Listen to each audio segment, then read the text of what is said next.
Broadcast Pro is at the Telenor conference, and I'm sitting with Rajiv Khattar, who is the president of projects at Dish TV. Rajiv, we've heard you reel out a lot of numbers today about Dish TV in India. We want to know if you have any plans to come to the Middle East. See, India still is a market which is growing, and we want to capture that much in more, as we have been doing that for last few years. We want to consolidate first, and then maybe we will come out of the India to the neighboring countries and maybe GCC also. Right. You mentioned some numbers about your position in the market, the worldwide market as well as in India. Could you share some of those statistics with us? Yeah, we today are a 12.5 million strong company. We have been adding subscribers year by year. Today we are the largest in India, holding around 28 to 30% of the market in a 6-player market. And we today are the third largest platform in the world after DirecTV and Dish US. We are the largest in Asia. So that's the numbers we work on. Okay. What are some of the challenges perhaps that you face in the market now? I mean, you mentioned that the Indian government has a mandate to go with digitization in the next couple of months. Actually, can you clarify some of those details? Yeah. See, in India, analog cable is the predominant incumbent player, which holds around 70 million subscribers still also on the cable, which is analog.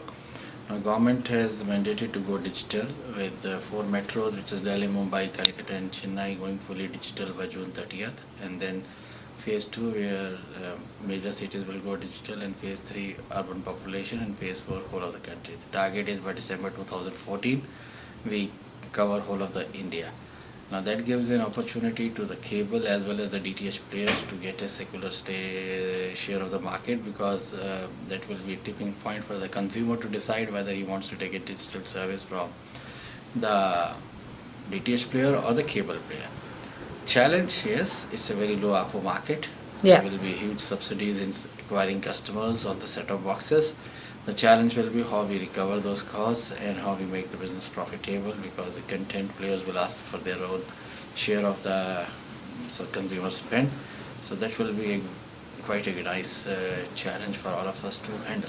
Right. And have you already come up with some sort of a strategy, or you're still looking at potential? No, as far as the DTH companies, DTH business is going on, we have a very well laid out strategy. We have already a well laid out plan how we are going to handle the upsurge at that point of time. We are building on our capabilities to distribute, install and service those consumers on the fast track basis. We are looking at new packages, new offers for the customers who want to come to DTH. Right.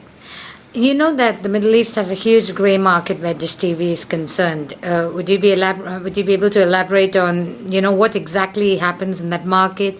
What are some of the challenges you face perhaps as a content provider? And what are perhaps some of the challenges to you entering that market? I'm sure you have potentially looked at that market, but perhaps there are regulations or other blocks. See, DTH is a licensed business for each country. Each country has its own licensing policy on the DTH. Now what happens is, since the footprint of the satellite is an inverted funnel, so it falls out of the geographical limits of the country. Yeah. So few people who are having a liking of the Indian content then take their boxes out of the country and watch that. Now certain broadcasters have issues on the same, and if we get some leads from them, we switch them off also to protect the content IPs which the broadcaster holds. And for us, the challenge is that those boxes, they need to, if they don't recharge, then our subsidy goes into a problem, and our business is to recover those subsidies over a continuous period of subscription. So the challenge is how to get those subscriptions, or keep those boxes on, or to bring them back into India, or see how we get the monies out of those boxes. Excellent. Thank you so much, Rajiv. Thank you.